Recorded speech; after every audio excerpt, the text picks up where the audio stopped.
ধন্যবাদ ধন্যবাদ ধন্যবাদ জীবন্ত ঈশ্বর প্রভু তোমার ধন্যবাদ করি আজকের এই সুন্দর দিন সুন্দর সময়ের জন্য ধন্যবাদ করি। যে বাক্য এখানে রাখা হবে প্রভু যিশুর নামে পিতা, সেই বাক্য সকলের হৃদয়ে লিখে দাও প্রভু। একটা বাক্য শয়তান চুরি করতে না পারে, এই বাক্যর দ্বারা প্রভু আমরা যেন প্রত্যেকে তোমার পথে চলতে পারি প্রভু। আশীর্বাদ করো আমাদের প্রত্যেকে, হৃদয়ের দরজা খুলে দাও, আমাদের কান খুলে দাও, চোখ খুলে দাও প্রভু, এবং আমাদের প্রত্যেকের সঙ্গে তুমি বাক্যর দ্বারা কথা বলো প্রভু। আমরা যেন প্রত্যেকে প্রভু বাক্য অনুসারে চলে প্রভু অনন্ত জীবনের ভাগী হতে পারি প্রভু। প্রত্যেকেই বাক্যের দ্বারা আশীর্বাদ করো সবাই, যেন আমরা যেন এই বাক্য অনুসারে পিতা পরমেশ্বর প্রভু সুত্তম ভূমি হতে পারি প্রভু, এবং যেন সবাই যেন 100 গুণা প্রভু ফল আনতে পারি প্রভু যিশু। তুমি শুনলে প্রার্থনা, ধন্যবাদ প্রভু যিশু পিতা। আমি না প্রভু, আমার মধ্যে থেকে তুমি কথা বলো, আমিও যেন শিখতে পাই প্রভু। আমরা প্রত্যেকে যেন শিখতে পাই পবিত্র আত্মা, প্রত্যেকে সাহায্য করো প্রভু যিশুর নামে পিতা রাজা। প্রত্যেকে সাহায্য করো যেন সবাই বাক্যটা বুঝতে পারে এবং সেই বাক্য যেন হৃদয়তে নিতে পারে, সেই অনুসারে যেন প্রত্যেকে চলতে পারে প্রভু গো। তুমি শুনলে প্রার্থনা, ধন্যবাদ প্রভু যিশু। তুমি করেছো, ধন্যবাদ পিতা। তুমি সকল মহিমা প্রশংসা তোমায় দিই, উদ্ধারকর্তা যিশুর নামে প্রার্থনা চাই, আমেন আমেন আমেন আমেন। জয় যিশু, জয় যিশু, জয় যিশু, জয় যিশু, জয় যিশু, হালেলুয়া হালেলুয়া হালেলুয়া হালেলুয়া। মহিমা প্রভুর প্রশংসা আর প্রভুর গৌরব হোক। ঠিক আছে, আজকে বাক্য থেকে আমি দিচ্ছি নীতিবচন। নীতিবচন মানে বাংলায় কি বলে ওটা? হিতোপদেশ। হিতোপদেশ, হালেলুয়া। হিতোপদেশ 31 পদ থেকে আমি হিতোপদেশ 31 পড়ছি, এবং তার 31 অধ্যায় থেকে আমি 30 পদ পড়ছি, 29, হালেলুয়া, 29, 30 আর 31। Amen amen. এখানে লেখা আছে, परंतु बहुत से स्त्रियां ने अच्छे काम तो किए हैं, परंतु तू उन सभी में श्रेष्ठ है। वचन सबाई बाक्য सबाई ध्यान दिए सुनबेन, हालेलुया। बहुत से स्त्रियों ने अच्छे काम तो किए हैं, परंतु तू उन सभी में श्रेष्ठ है।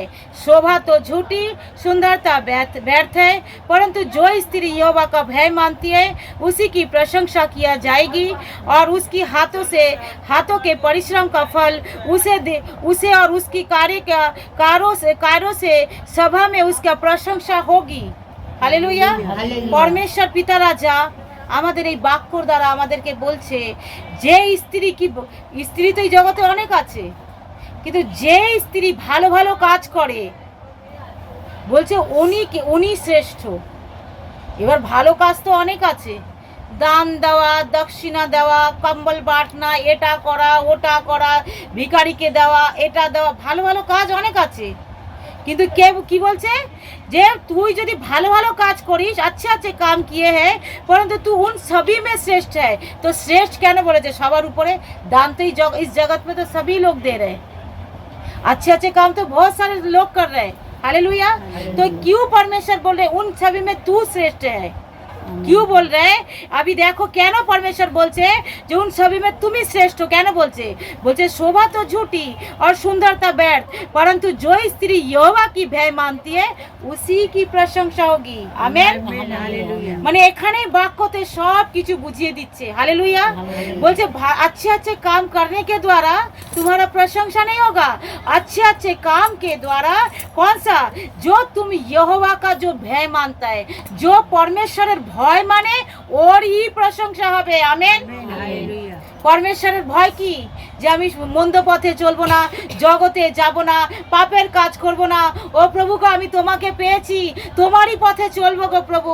যদি সেই পথে চলতে চলতে अगर दुख भी उठाना पड़े, अगर दुख भी সইতে হবে, তো আমি সইব গো প্রভু, কিন্তু আমি পাপের পথে চলবো না, কারণ একদিন আমাকে তোমার কাছে যেতে হবে, একদিন मुझे आप ही के पास जाना पड़ेगा। आमेन। तो बोलते शोभा झूठी, सुंदरता व्यर्थ है, जो स्त्री यहोवा का भय मानता है, जो परमेश्वर के भय मानता है, जे परमेश्वरेर पिता ईश्वरेर प्रभु যিশুর যে ভয় মানে, ভয় मतलब কি? দেখলেই কি আমি কাঁপবো? নেই। ভয় মানে পাপকে দেখে ভয়। বলো ভয় মানে? ভয় মানে পাপকে দেখে ভয়, যে আমি পাপ করব না। বাইবেल के विरोध कोई पाप मैं नहीं करूंगा, उसी को कहते भय। हालेलुया। भय मतलब सम्मान, भय मतलब परमेश्वर का आदर, परमेश्वरेर सम्मान दिए, प्रभु के যিশু के सम्मान दिए আমি চলছি, যেটা বাইবেলের বিরুদ্ধে বলছে, যেটা বাক্যর বিরুদ্ধে বলছে আমি সেই কাজ করব না। হালেলুয়া। ভয় মানে হচ্ছে এইটা, ভয় মানে এটা না যে আরে বাবা ভয় দেখ প্রভুর কাছে আসবো না। भय मतलब ये नहीं है मैंने पाप किया है या कोई काम किया है मैं प्रभु के पास नहीं आऊंगा, ये मतलब नहीं है। भय मतलब ये है जो हम पाप करने से पहले परमेश्वर की वचन को अगर लिखा है जो ऐसा काम तुम ना करो, व्यभिचार ना करो, कुदृष्टि मत देखो, किसी की आलोचना ना करो, निंदा चर्चार मध्य बसो ना, पापेर पथे बसो ना, कारोर साथे हेराफेरी करो ना, काउके धोखा दिओ ना, छल करो ना, कपट करो ना, चोख दिए कुदृष्टि दिए काउके दिओ ना, देखो ना, गाली गाला दिओ ना, कारोर द्रव्যের লোভ করো না। আমেন। তো এগুলো যদি আমরা করি তাহলে তার মানে জানবো যে আমাদের মধ্যে প্রভুর ভয় নেই। আর যদি আমরা এগুলো না করি, शैतान तो बोले कर ले कोई बात नहीं, लेकिन अगर मेरे अंदर परमेश्वर का भय रहेगा, मैं बोला नहीं शैतान यीशु के नाम से दूर हो जा, मैं इस बहन के बारे में गलत सोच रही हूँ, ए शैतान यीशु के नाम से दूर हो जा, इसके मतलब मैं परमेश्वर का भय मान रही हूँ। हालेलुया। ए दुष्ट मेरे जीवन से दूर हो जा, मैंने ऐसा काम नहीं करेंगे, ए शैतान दुष्ट आत्मा, ए मंद शक्ति আমার জীবন থেকে চলে যা। এরকম আমার মধ্যে কেন এরকম বিচার আসে? বিচার কিন্তু সবার মধ্যেই আসে। হালেলুয়া। প্রত্যেকটা ব্যক্তির মধ্যেই এরকম খারাপ ভালো মন্দ বিচার কিন্তু আসে, খারাপ ভালো মন্দ ভুল ত্রুটি কিন্তু সবার মধ্যেই হয়। हर इंसान से गलती हो जाता है, लेकिन जो खुदा की भय मानता है, जो प्रभु यीशुर भय माने, जो परमेश्वर यहोवा का भय मानता है, वो ये सब चीजों से डरेगा। आमीन। बोलते उसी की प्रशंसा की जाएगी। कब प्रशंसा होगा? चर्च में, मंडली में, कलीसिया में तो होगा ही होगा, परमेश्वर की राज्य में भी उसकी प्रशंसा होगी। हालेलुया। जो इस स्त्री ने, मैं तो बुआ जी के बारे में, मेरा बुआ जो माँ है, मैं उसके बारे में, हम उनके बारे में हमेशा हम सोचते रहते हैं। हालेलुया। जो अरे देखो उनका तो पता नहीं कितना प्रशंसा होगा, कितने आदर के आदर होगा, कितना उनका सम्मान होगा। अभी तो कलीसिया में हो ही रहा है, लेकिन आने वाले समय में जब हम स्वर्ग राज्य में इकट्ठा होंगे तो वहाँ पे भी उनका प्रशंसा किया जाएगा। और आज भी स्वर्ग में उनका प्रशंसा हो रहा है। तो हमें ऐसी स्त्री बनना है, আমাদের এরকম স্ত্রী বানতে হবে। আমার যে পাস্টার আমি তার বিষয়ে বলছি, আমি সব সময় তাকে एग्जाम्पल दी, क्योंकि बाइबल में लिखा है तुम अपनी अगुवे की चाल चलन को बड़ी ध्यान से देखो। हालेलुया। अगुवे की चाल चलन को बड़ी ध्यान से देखो और उसी की फॉलो करो और उन्हीं के पीछे ऐसे चलो। अगुवे की बाइबल जो बोल रहे हैं हमें तो वही करना पड़ेगा ना। तो हमारा अगुवे की हम चाल चलन को बड़ी ध्यान से देखते हैं, कैसा करती है, कैसा बोलती है, कैसा चलती है, कैसा प्यार करती है, कैसा बुद्धिमान की जैसा काम कर रहे, कैसा मेंटेन कर रहे कलीसिया को, किस तरीके से चला रहे, किस तरीके से बातें कर रहे, किस तरीके से प्रार्थना कर रहे। तो हम क्या करते हैं, हम किस तरीके से क्या करते हैं, हम अगुवे की चाल चलन को क्या करते हैं, फॉलो करते हैं। हालेलुया। अगर हम अगुवे की चाल चलन को फॉलो नहीं करेंगे, हम जिंदगी में कुछ नहीं सीख सकते। जो हमें सिखाता है, जो हमें যার দ্বারা আমরা শিক্ষা পাই, সেই अगुवेर चाल चलन को फॉलो करो। आमीन।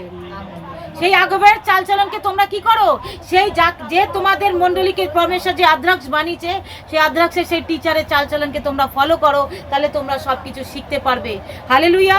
বলছে जो स्त्री यहोवा की भय मानती है उसी की प्रशंसा की जाएगी, उसी की हाथों के परिश्रम का फल उसे दो और उसकी कार्यों को सभा में उसकी प्रशंसा होगी। आमीन। देखो ये सभा में मेरा पास्टर का प्रशंसा हो रहा है कि नहीं हो रहा है? बोलते सभा में उसकी प्रशंसा किया जाएगा। बुआ माँ का प्रशंसा हो रहा है कि नहीं हो रहा है? ऐसे कितने जगह में उनकी प्रशंसा हो रहा है। उनका नाम है स्वर्णलता मरकुस। क्या नाम है? स्वर्णलता मरकुस। हम उनको बुआ कहते हैं, हम कहते हैं बुआ माँ, क्योंकि उनकी कोख से मैंने जन्म पाई। शारीरिक जन्म नहीं, आत्मिक जन्म। शारीरिक जन्म मेरी माँ ने दिया है, आत्मिक जन्म सर्वश्रेष्ठ है। क्योंकि शारीरिक जन्म तो देकर शायद माँ तो इतना शिक्षा हमें नहीं दे पाया, लेकिन आत्मिक जन्म देकर देखो जहाँ से हम आए हैं, कहाँ से आए हैं, हम स्वर्ग से आए। बोलो हम स्वर्ग से आए। कोथा दिए एसी हमरा, बोलो स्वर्ग থেকে এসি। हम उसी स्वर्ग में फिर पहुंचाए जाएंगे। आमीन। अगर ये आत्मिक माँ हमें जन्म नहीं देती, अगर हमें शिक्षा नहीं देता, तो हम वहाँ तक कभी नहीं पहुँचते। हालेलुया। तो प्रभु ने ऐसे माँ के लिए भी जोरदार तालियां करो, ऐसा पास्टर के लिए, ऐसा शिक्षक के लिए तालियां हो, परमेश्वर की महिमा हो, परमेश्वर की प्रशंसा हो। हालेलुया। क्योंकि इस सभा में उनकी प्रशंसा की जा रही है। आमीन। क्योंकि क्या बोले, उसकी हाथों के परिश्रम का फल उसे दो और उसके कार्य से सभा में उसकी प्रशंसा होगी। जो सभा चल रहा है ना परमेश्वर का, देखो उनकी प्रशंसा हो रहा है। हालेलुया। क्योंकि उन्होंने ऐसा काम ही किया है। हालेलुया। जैसे यीशु मसीह ने इतना महान काम किया है, आज देखो हर जगह पे मेरा प्रभु यीशु मसीह का प्रशंसा होता है। हालेलुया। एक स्त्री ने संगमरमर की तेल जब उसके इत्र लेकर जो है यीशु मसीह के सिर पर डाला था, कहते हैं जितने जगह में प्रचार होगा उनका उस प्रचार को रखा जाएगा। बाइबल में बता रहे। हालेलुया। क्यों बोला गया? क्योंकि ऐसे स्त्रियां जो ऐसे ऐसे काम किया, कह रहे तू तो स्त्रियों में सब में सबसे श्रेष्ठ है। क्यों श्रेष्ठ बोला गया? जो प्रभु की राज्य में आत्मा और सच्चाई से, प्रभु की अनुशासन के साथ, डिसिप्लिन के साथ, प्रभु के आदर और भय मानते हुए जो स्त्री काम करता है उसी की प्रशंसा होती है। हालेलुया। मेरा परमेश्वर नहीं कहा सिर्फ मेरा ही प्रशंसा करो, मेरा परमेश्वर कहा अगर तुम मेरी रास्ता पे चलोगी, तुम मेरे प्रशंसा करोगी, तो मैं भी तुम्हारा प्रशंसा करूंगा। आमीन। हालेलुया। क्योंकि अगर हम अच्छे अच्छे काम करेंगे प्रभु की महिमा के लिए, प्रभु की प्रशंसा के लिए, तो प्रभु की महिमा के लिए परमेश्वर ने भी हमारा प्रशंसा करेगा। जैसे हमारा पास्टर बुआ माँ का अभी प्रशंसा हो रहा है। हालेलुया। ऐसा हर जगह पे, कई जगह पे उनकी प्रशंसा हो रहा है। हालेलुया। हम प्रभु का धन्यवाद करते हैं। यहाँ पे एक वचन और देखेंगे, नीति वचन 14,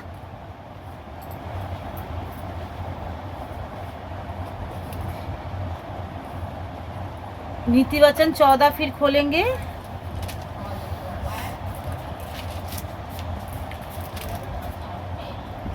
नीति वचन 14 का 1, नीति वचन 14 हितोपदेश 14। आमीन। हर बुद्धिमान स्त्री अपनी घर को बनाती है और मूढ़ स्त्री अपने हाथों से उसको ढा देती है। हालेलुया। यहाँ पे मूढ़ और बुद्धिमान कौन है? मूढ़ और बुद्धिमान जो संसार में चल रहे उस लोगों को मूढ़ और बुद्धिमान नहीं बोला जा रहा है। बोलो जो कुछ परमेश्वर का वचन में हम सीखते हैं, परमेश्वर कलीसिया से बात करता है। आमीन। संसार के लोगों से परमेश्वर बात नहीं करता। अगर इस बाइबल को पढ़ती हूँ ना, तो परमेश्वर बोलो मेरे से बात करता है। जो बाइबल पढ़ता है परमेश्वर उसी से बात करता है। क्योंकि संसार के लोग तो नष्ट होंगे, तो परमेश्वर संसार के लोगों से उनका कोई लेना देना नहीं। कलीसिया में, मंडली में प्रभु चार्चे যারা জুড়ে থাকবে, কলিসিয়ার মণ্ডলীর মধ্যে যারা জুড়ে থাকবে তাদের সঙ্গে परमेश्वर কথা বলে। आमीन। ताकि আমরা যেন और सिद्ध होते जाए। और क्योंकि अब्राहम को उन्होंने क्या कहा, हे अब्राहम मेरे पीछे चल और सिद्ध होते जा। क्यों? अब्राहम को क्यों कहा? उनके अब्राहम की खानदान से भी बोल सकता था, एक अब्राहम तो मेरे पीछे चल रहे, तुम लोग भी चलो सिद्ध होते जाओ। उन्होंने अब्राहम की खानदान से बात नहीं किया। वो किन से बात किया? अब्राहम से बात किया। आमीन। तो जय कलीसियाते जो मंडली मध्य आछे परमेश्वर उन्हीं से बात करता है। जो कलीसिया के अंदर है परमेश्वर उन्हीं से बात करता है। जो वचन पढ़ता है, जो प्रभु का भय मानता है, आदर सम्मान करते हैं, प्रभु के पीछे चलता है, परमेश्वर उन्हीं से बात करता है। हालेलुया। यहाँ पे क्या लिखा है? हर बुद्धिमान स्त्री अपनी घर को बनाती है और मूढ़ अपने हाथों से उसको ढा देते हैं। तो मूढ़ और बुद्धिमान कौन है? जो प्रभु को ग्रहण करता है वो ही बुद्धिमान है। हालेलुया। जो प्रभु को ग्रहण करता है वो ही बुद्धिमान है। हालेलुया। प्रभु का प्रशंसा हो। और मूढ़ कौन है? जो प्रभु के काम को लेकर अपने घर में जाकर बैठ जाते हैं, अरे प्रभु वो कुछ नहीं है, अरे ऐसा कुछ नहीं, चलो आज डिस्को चलते, आज चलो विश्रामबार का दिन है, चलो आज के चार्चे जाबो ना, विश्रामबार दिन चलो चार्चे जाबो ना, ओ चलो आज के আমরা ঘুরে আসি, চলো শপিং মলে গিয়ে শপিং করে আসি, চলো এদিকে যাই, চলো ওদিকে যাই। हालेलुया। इसको कहते हैं मूढ़ स्त्री। हालेलुया। मूढ़ स्त्री वही है जे परमेश्वर राज्य को, प्रभु की घर को अपने हाथों को ढा देते हैं। क्योंकि यीशु की बोले, परमेश्वर ने क्या कहा? तुम मेरे पवित्र आत्मा का मंदिर हो। हालेलुया। तो परमेश्वर ने जब हमें मंदिर कहा, और उसी मंदिर के अंदर अगर परमेश्वर की वचन नहीं होगा, विश्वास नहीं होगा, आराधना नहीं होगा, धन्यवाद नहीं होगा, परमेश्वर का भय नहीं होगा, तो इसका मतलब क्या होगा? तो अपने हाथों से हम क्या कर रहे हैं? उस मंदिर को ढा रहे। हालेलुया। अपने हाथों से वो क्या कर रहे? उस मंदिर को ढा रहे। तो मूढ़ और बुद्धिमान समझ गए कौन है? मूर्ख और बुद्धिमान के जे निजेर हाथे এই মন্দিরকে ঢা দেয়। যে নিজের হাতে প্রভুকে পাশ আসে না, আরাধনা করে না, বাক্য বলে না, প্রভুকে প্রচার শোনে না, उसके अनुसार चले ना, সেই मूर्ख स्त्री যে নিজের मंदिर पवित्र आत्मार मंदिर को अपने हाथों से क्या करता है, ढा देता है। हालेलुया। बोलो संसार में क्या हो रहा है, परमेश्वर से उससे कोई लेना देना नहीं है। आमेन। क्योंकि कलिसिया में हम कैसे चल रहे हैं, कलिसियार मध्य मंडलीर मध्य আমরা কিরম ভাবে চলছি, परमेश्वर उन्हीं में से लेना देना है। हालेलुया। अगर আমরা मूर्खता করব, बुद्धिमान जो यीशु मसीह को क्या बोलता है, बुद्धिमान स्त्री अपनी घर को बनाती है, क्योंकि प्रभु यीशु বলেছে তুমি আমার মন্দির, তুমি পবিত্র আত্মার মন্দির। हालेलुया। তো পবিত্র আত্মার মন্দির যে আমি अगर যদি ঘরটাকে ভালো করে বানাই, তাহলে আমি তার কি হচ্ছে, बुद्धिमान स्त्री अपनी घर को बनाती है। मतलब मैं अपनी घर को, पवित्र आत्मा की मंदिर को वचन के द्वारा, आराधना के द्वारा, प्रार्थना के द्वारा क्या कर रहे, हम उसको बना रहे। প্রার্থনার দ্বারা, বাক্যর দ্বারা, প্রভুর উপস্থিতির দ্বারা, প্রভুর ভয়ের দ্বারা কি করছি, আমি এই মন্দিরটাকে কি করছি, তৈরি করছি। মন্দিরটাকে কি করছি, তৈরি করছি। তাকে যখন মন্দির পুরো তৈরি হয়ে যাবে, প্রভু যিশু এখানে বিরাজমান হবে, তখন আমরা পুরোপুরি প্রভু যিশুর সমান হয়ে যাব। एक दिन আমরা বাদলে पे आसमान में क्या हो जाएंगे, उठा लिए जाएंगे। एक दिन प्रभु যিশু যখন আসবে, আমরা কি করব, উঠিয়ে নেওয়া যাব। আমেন। তো আমাদেরকে কর্তব্য আছে, বুদ্ধিমান স্ত্রী সমান কি করব, নিজের মন্দিরটাকে বানাবো। কাজ থাকুক, কর্ম থাকুক, कुछ भी है, सब कुछ फेंक कर हमें क्या करना है, इस मंदिर को बनाना है। सब कुछ छोड़कर प्रभु के पीछे समय देना है। बाइबल पढ़ते হবে, प्रार्थना करते হবে, प्रभुर কাছে আসতে হবে। কেন, বুদ্ধিমান স্ত্রী क्या करती है, अपनी घर को बनाती। कौन सा घर, परमेश्वर का घर। हालेलुया। আমি যদি প্রার্থনায় আসি, আমি যদি মণ্ডলীতে আসি, আমি যদি আরাধনা করি, বাক্য অনুসারে চলি, বাক্য যদি ধ্যান से सुनी, তাহলে কি করব, তার মানে इसके मतलब मैं मंदिर को तैयार कर रहा हूं। আমি তার মানে মন্দিরটাকে কি করছি, তৈরি করছি। আর মূর্খ কি করছে, শুনছে এই কান দিয়ে, শুনছে এই কান দিয়ে বের করে দিচ্ছে। মূর্খ কি করছে, সে শুনেও अनसुना, एक दिन कलीसिया में आ रहा है, दूसरा दिन उसका अता पता नहीं है। इसका मतलब क्या है, वो पवित्र आत्मा की मंदिर को अपनी हाथों से क्या कर रहा है, ढा रहा है। उसको क्या कर रहा है, पवित्र आत्मार मंदिरটাকে কি করছে, নিজের হাতেই ওটাকে ভেঙে ধ্বংস করে দিচ্ছে।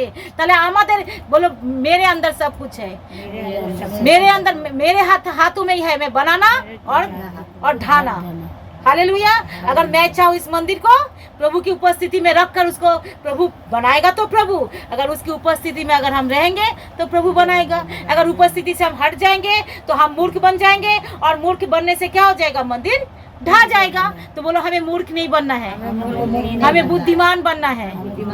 क्योंकि हमें बोलो हमारे कलीसिया में आना है, प्रार्थना में आना है, प्रभु की वचन के अनुसार चलना है। जैसा प्रभु कहते हैं हमें सुनना है। যা প্রভু বলবে আমরা শুনবো, সেই অনুসারে আমরা করব। আমেন। তাহলে আমরা কি হয়ে যাব, আমরা কি হব, বুদ্ধিমান স্ত্রী। কি হব, বুদ্ধিমান স্ত্রী। নীতিবচন 12 খুলবো, নীতিবচন 12, হিতোপদেশ 12 অধ্যায় 4টাকে দেখবো। भली स्त्री अपने पति का मुकुट है, परंतु जो लज्जा के काम करती है, मानो उसकी हड्डियों की सड़ने क्या हड्डियां क्या होता है, सड़ने की कारण होता है। हालेलुया। बोलते भली स्त्री क्या होता है, पति का मुकुट है। तो हमारा पति कौन है, हमारा दूल्हा कौन है, प्रभु यीशु हमारा दूल्हा। क्योंकि दूल्हा का मतलब क्या होता है, मैं आपको समझा देता हूँ। क्योंकि दूल्हा हर दुल्हन के साथ जैसे रिलेशन होता है ना, एक करीबी गहरा रिश्ता होता है ना, तो परमेश्वर ने यीशु मसीह के साथ हमारा वो गहरा डीपली रिश्ता के बारे में बताया।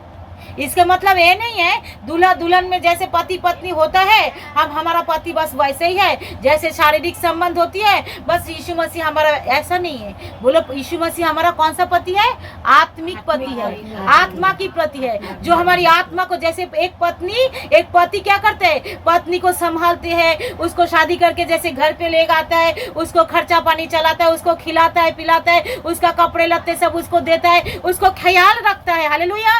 ऐसे यीशु मसीह हमारा आत्मा का ख्याल रखता है। आमेन। ও আমাদের আত্মার খেয়াল রাখে যে हमारा आत्मा নষ্ট না হয়, আমাদের আত্মা এদিক ওদিকে সংসারে হারিয়ে না যায়, আমাদের আত্মা পাপের পথে পড়ে না যায়।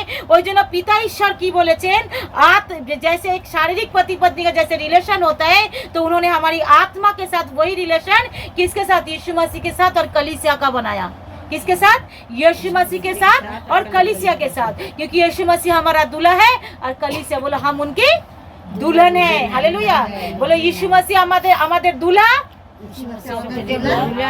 আর আমি বাংলায় কি বলে দুলাকে বর বলে যিশু আমাদের বর আর আমরা তার বউ কেমন বউ আত্মার বউ কেমন বউ আত্মার বউ উনি আমাদের আত্মার খেয়াল রাখেন তাহলে কি শরীরের খেয়াল রাখেন না বলে শরীরেরও খেয়াল রাখেন যখন আত্মা খেয়াল রাখেন যখন আত্মা আমাদের তেজস্বী হয় তো শরীরও আমাদের তেজস্বী হয়ে যায় আমেন উনি সব আমাদের খেয়াল রাখেন ওই খেয়াল রাখেন বলে উনি আমাদের দুলা আর দুলহানের মতন একটা রিলেশনশিপ পিতা ঈশ্বর আর কালিসিয়া আর যিশুর সাথে বানিয়েছেন আমেন এগুলো অনেকে ভুল ভাবে এগুলো অনেকে ভুল বোঝে এটা ভুলের না পবিত্র আত্মা সবাইকে সবকিছু শেখাবে আমেন এখানে কি বলেছে मूर्ख যে হবে তার हड्डी सड़ने की कारण है मूर्ख किसको बोला गया अभी बताया मूर्ख काके बोलছে जे यीशु मसीह को पाने के बावजूद भी उनके पूछ को खो दिया उनके पीछे चला नहीं अनब शनब बातें बक रहा है जो चंगाई लेकर भी घर में बैठा है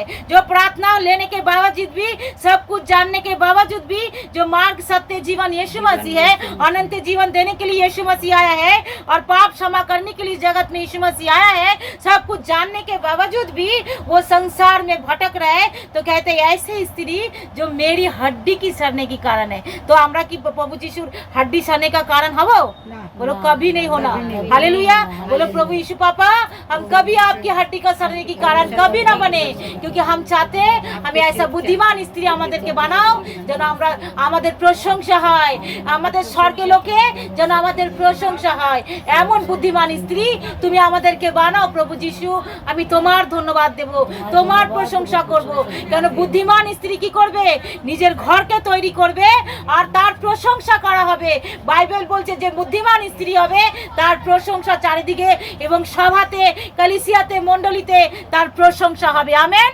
हालेलुया তাহলে বুদ্ধিমান আর মূর্খ कौन है समझ गए तो আমাদের কি হতে হবে বুদ্ধিমান স্ত্রী बुद्धिमान के समान मूर्खता नहीं मूर्खता मूर्ख स्त्री के समान नहीं जो वचन আমরা শুনবো ওটার অনুসারে আমরা চলবো আমাদের হৃদয়তে আমরা প্রার্থনা করব तीनों पहर चारों पहर प्रार्थना करना शुरू करो देखो कैसे परमेश्वर आप लोगों को हम लोगों को सबको कैसे बुद्धिमान बनाएगा आमीन क्योंकि दाऊद कितने बार उनकी स्तुति करता था बोलो 7 बार क्या करते थे दाऊद उसकी स्तुति करते थे 7 बार तो एक राजा होकर 7 बार स्तुति करना क्या बहुत ही कैसे बात है एक राजा होए बहुत बड़ा इम्पोर्टेंट बात है जो एक राजा होकर 7 बार मैं कई बार सोचती हूँ प्रभु दाऊद 7 बार तुम्हारी स्तुति की करे करते हो क्योंकि राजा का कितना उनका प्रजा का काम होता है कितना घर की महलों की काम होता है कितने ज्यादा उनको रिस्पॉन्सिबिलिटी दायित्व का काम उनके दिमाग में होता है कितने प्रजा के लोग उनके पास विचार लेकर ये लेकर वो लेकर आते ही रहते हालेलुया लेकिन फिर तब भी उस राजा ने टाइम निकल कर 7 बार परमेश्वर की स्तुति करता था परमेश्वर के लिए स्तुति का गीत लिखता था क्यों क्योंकि घोड़े से उठाया तूने हालेलुया क्योंकि दाऊद राजा को परमेश्वर ने एक चरवाहा था जंगल में भेड़ बकरी चलाने वाला था उन्हीं को उठाकर इजराइल का राजा बना दिया हालेलुया परमेश्वर के लिए कोई काम कठिन नहीं है अगर इस तरीके से हम परमेश्वर की स्तुति आराधना में महिमा में मगन रहेंगे तो परमेश्वर में प्रभु যিশু আমাদের উঠিয়ে पता नहीं কোথায় না কোথায় আসমান ছুঁয়ে আমাদের পৌঁছে দেবে না हालेलुया क्योंकि भजन संहिता में गीत संगीता 91 की लिखा है तूने जो मुझसे स्नेह किया इसलिए मैं तुझे ऊंचे पे चढ़ाऊंगा आमीन अगर जो कोई परमेश्वर से प्रेम करता है जे केउ प्रभु के प्रेम करबे तार आज्ञा अनुसार चलबे और तार आज्ञा अनुसार जो चलेगा परमेश्वर उसको उठाकर कितना ऊंचे पे स्थान में लेके जाएगा आमीन तो हमें बार बार उसकी स्तुति करना है बुद्धिमान स्त्री के समान अपने घर को बनाना है परिवार को तो बनाना ही है परिवार को तो अपने प्रार्थना के द्वारा को तैयार करना ही है लेकिन अपने हृदय के घर को पवित्र आत्मा के मंदिर को भी बनाना है इसके अंदर कोई ना छल रहे ना कोई कपट रहे ना कोई पाप रहे ना कोई बुराई रहे हमें हर लोगों को क्या करना है ध्यान रखना है अपने आप को चेक करना है हमें एक दूसरे का चेक नहीं करना है हमरा एके अपर के चेक करबो ना बोलो मैं खुद को चेक करेंगे जो क्या मैं तो कई बार मैं अपने आप को चेक करती हूँ क्योंकि बाइबल कहता है तुम खुद को चेक करो जो तुम कैसे चल रहे हो बुद्धिमान स्त्री के समान चल रहे हो या मूर्ख के समान चल रहे हो हो। हमें क्या करना है? बुद्धिमान स्त्री के समान चलना है। हालेलुया। तो बुद्धिमान स्त्री क्या कौन है? जो प्रभु यीशु मसीह को ग्रहण करता है, उसकी आज्ञा के अनुसार चलता है, उसके पीछे चलता है, वो बुद्धिमान स्त्री है। और मूर्ख स्त्री कौन है? जो प्रभु यीशु को जानने के बावजूद भी अपनी संसार में खोए रहते हैं, पाप में खोए रहते हैं, किसी के लिए दुआ प्रार्थना में नहीं आता, कोई सेवा में नहीं आता, किसी चीज में पार्टिसिपेट में नहीं आता। वो कौन है? वो मूर्ख स्त्री है। मतलब अपनी हाथों से वो पवित्र आत्मा की मंदिर को ढा रहे। आमीन। परमेश्वर इस वचन के लिए प्रभु सबको धन्यवाद करे। सब धन्यवाद करो। अगर प्रभु आप लोगों से बात किया है तो प्रभु के पास धन्यवाद करो। अगर आज तक हम मूर्ख बने रहे तो हमें प्रभु से बोलो, प्रभु आज का दिन हमें बुद्धिमान बनाओ। आज के दिन অবধি যদি আমরা মূর্খ হয়ে থাকি তো বলো, প্রভু আজকে থেকে তুমি আমাদের প্রত্যেককে বুদ্ধিমান বানাও, যেন বুদ্ধিমান স্ত্রী সমান যেন আমরা প্রভু তোমার ঘরকে তৈরি করতে পারি এবং তোমার রাজ্যতে প্রবেশ করতে পারি এবং স্বর্গের রাজ্যে যেন আমাদের প্রশংসা মহিমা সভাতে যেন আমাদের মহিমা প্রশংসা হয়। প্রভু এই বাক্যর জন্য প্রত্যেকে প্রভু আমরা তোমাকে ধন্যবাদ দিচ্ছি। তুমি করেছো, ধন্যবাদ। তুমি এক একজনের সাথে কথা বলেছো, ধন্যবাদ। সকল মহিমা প্রশংসা তোমায় দিই। উদ্ধারকর্তা যিশুর নামে প্রার্থনা চাই। Amen, amen.